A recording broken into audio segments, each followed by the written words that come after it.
बच्चों, कैसे हैं आप सभी। तो आज 18 जुलाई है और आज हम लोग आए थे आरआरबी प्रयागराज जोन में। और यहाँ पर इसके बाद आरआरबी चेयरमैन और बाकी जो संबंधित अधिकारी थे उनसे मुलाकात हुई और उनको जो भी एप्लीकेशन में सारे बच्चों की एक समस्याएं थी उसको एक ही एप्लीकेशन में लिख के, कुल मिला के अभी तक की 9 समस्याएं जो है वो देखने को मिली हैं, उसको एक ही एप्लीकेशन में लिख के, और जितने भी ऐसे बच्चे थे जिन्होंने यहाँ पे उपस्थित थे उनकी साइन और बाकी सभी चीज़ों को लेकर हमने वहाँ पर अपना ज्ञापन दे दिया और वहाँ से हम एक मोहर और बाकी सभी चीज़ें मिल गए कि आपका ज्ञापन जो है वो यहाँ पर आ गया है। अब इस पर हम अपडेट भी ले सकते हैं आगे 2-4 दिनों में आके, और इसको जो है वो टीचर्स के पास मेल भी करेंगे। तो एक बार आपको बता देते हैं कि अंदर जाने पर क्या क्या बातें हुई और किस तरीके से हमें आगे कोई कदम उठाना है या नहीं उठाना है।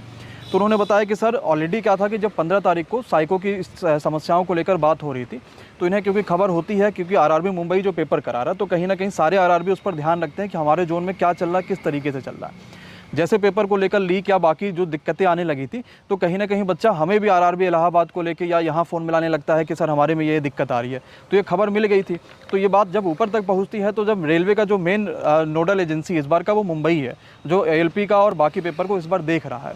तो वहाँ से क्या हुआ, एक नोटिस निकाला गया, जो आप लोगों ने 15 तारीख को नोटिस देखा भी होगा। उसमें ये लिखा था, पहले तो 2 सेंटर को कैंसिल कर दिया गया पेपर, वहाँ पर तो सर्वर की समस्या आ रही थी। उसके बाद रेलवे ने नोटिस निकाल दिया कि कई सारे ऐसे सेंटर हैं जहाँ पर विशेष जो सेंटर है वहाँ पर कुछ ऐसे बच्चे जिनके साथ ये समस्याएं हुई हैं, उनका पेपर को री एग्जाम कराया जाएगा अगर वो चेक करा जाता है और पाया जाता है कि वाकई उनके साथ कोई दिक्कत हुआ है। तो इन्होंने कहा कि सर वो नोटिस निकली थी, तो वहाँ से ये कन्फर्म होगा कि कहीं ना कहीं पेपर में दिक्कत थी और री एग्जाम बच्चों का होगा।